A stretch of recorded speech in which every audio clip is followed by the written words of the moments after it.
এবার খেতে আসো। আমি খাবো না, তুমি গিয়ে খাও। আরে আবার কি হলো? সন্ধ্যার সময় না ঝগড়া সবকিছু মিটমাট করে ফেললাম আমরা। ওই ঝগড়ার সময় আমার মাথা গরম ছিল বলে আমি আসল কথাগুলো বলতে ভুলে গেছি।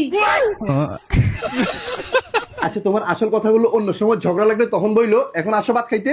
না, আমি ওই কথাগুলো না বলা পর্যন্ত আমার মনে অশান্তি যাবে না। আমার মনে অশান্তি চলতেছে।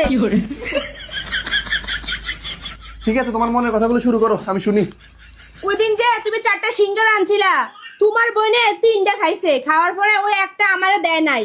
ওটা কারা দিছে জানো? কুত্তারে দিছে, কুত্তারে।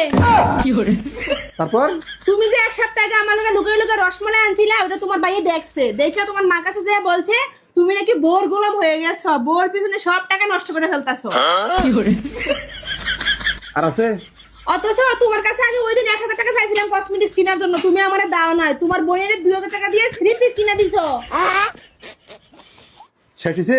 হ্যাঁ মন শান্তি হয়েছে? হ্যাঁ ভাত খেতে যাইবা? হ্যাঁ। চলো।